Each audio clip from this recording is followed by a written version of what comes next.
원인을 알 수 없는 급성 간염 의심 사례가 전 세계 곳곳에서 확인이 됐는데요. 세계보건기구 WHO는 지난달 영국을 시작으로 지금까지 33개 나라에서 650명의 의심 환자가 나왔고 9명이 숨졌다고 전했습니다. 안녕하세요. 어바웃 차일드 김 약사 정약사입니다. 오늘은 저희가 원숭이 두청보다도 심각하고 조심해야 된다는 전염성 질환에 대해서 한번 알아보았는데요. 네, 바로 소아급성 간염입니다. 최근 몇 달 사이에 이 소아급성 간염이 또 영국으로부터 시작돼서 전 세계적으로 뻗어나가고 있다는 소식이 들려오고 있는데요. 오늘은 저희가 이 급성 간염에 대해서 얘기를 한번 나눠보도록 하겠습니다. 정약사님, 이 간염이라는 질환은 예전부터 존재하던 질환 아닌가요? 어릴 때 AB형 간염 예방 접종도 하고 간혹 혈액 검사로 형체 보유 유무를 확인하기도 하는데 갑자기 왜 뜬금없이 간염 바이러스가 화두가 된 걸까요? 아마 눈치를 채신 분들도 계시겠지만 기사 화면 제목에 나와 있듯이 원인이 불분명하기 때문인데요. 벌써 전 세계적으로 33개국에서 650명 정도가 의심 증상을 보인다고 합니다. 특히나 75% 정도가 영유아이고 간 이식이나 사망 사례도 있어서 아이들이 정말 걱정되는 상황입니다.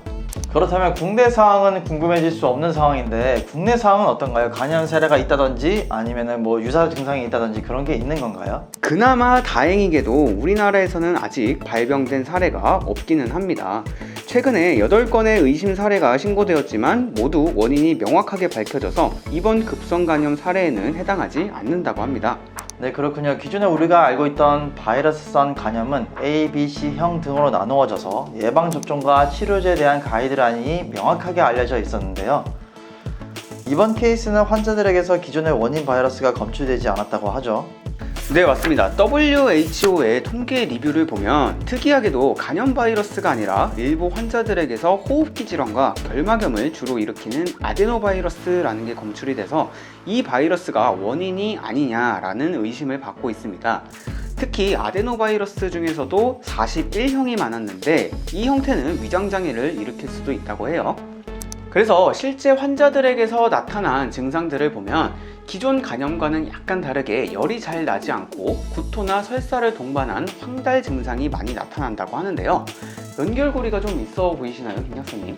현재로서 확실하게 설명할 수는 없지만 충분히 원인으로서 의심을 해볼 수 있다고 생각을 합니다. 코로나 팬데믹 동안 마스크 착용과 개인 방역으로 인해서 아이들이 이 아데노바이러스에 덜 노출되었다가 방역 조치가 완화됐을 때 갑작스럽게 더 자주 노출이 되면서 더 강력한 면역 반응을 일으켜 감염까지 유발할 수 있다는 의견이 있기도 하고요. 만약 이러한 주장이 맞다면 아데노바이러스의 차단이 가장 중요할 텐데요, 정 약사님.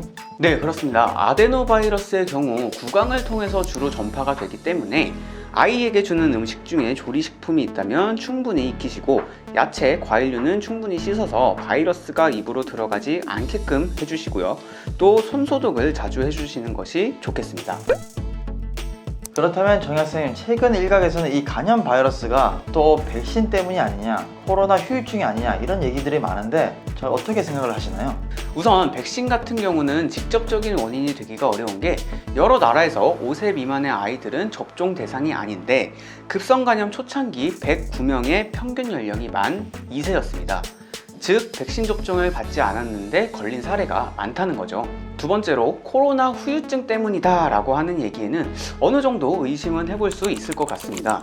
대한간학회에서 작년에 발표한 자료를 보면 코로나 바이러스가 폐 상피세포뿐만 아니라 간에서 발현되는 특정 단백질에 결합해서 간 손상을 일으킬 수 있다라는 내용이 있었고요. 질병관리청 통계 자료에서도 코로나에 확진이 되었었던 환자가 급성 간염에 걸린 케이스가 있었습니다. 하지만 이 부분 역시 원인으로서는 명확하지 않기 때문에 그럼 도대체 어떻게 대비를 해야 하는 거냐라고 궁금해 하시는 분들이 계실 텐데요. 김 약사님이 한번 말씀해 주시죠. 네, 아까 정 약사님이 잠깐 언급을 하셨듯이 바이러스라든지 균이 잘 살 수 없게끔 소독이라든지 개인 청결 이런 것들이 가장 중요하겠고요. 황달 같은 간염 의심 증상 혹은 간염으로 진단을 받았다면 원활한 간세포의 재생을 위해서 고기, 생선 등 단백질이 충분한 식단을 만들어 주시는 것이 좋습니다. 또한 빠른 회복을 위해서 당질과 지방이 많이 들어있는 고칼로리 음식을 주시는 것이 좋고 항바이러스 효과가 있는 비타민C, 세포 성장과 면역 증진에 효과가 있는 비타민 B군이 들어있는 영양제를 잘 챙겨주시는 것이 좋습니다. 네, 오늘은 저희가 아이들을 위협하는 급성 간염에 대해서 얘기를 나눠봤는데 아직까지 원인이 불명확하다 보니 어려운 점이 많이 있는 것 같습니다.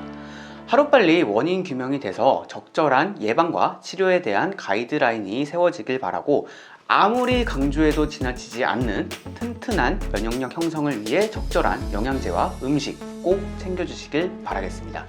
저희 어바웃 차일드는 항상 팩트와 논문 근거 기반으로 궁금한 점을 명확하게 알려드리도록 하겠습니다. 감사합니다.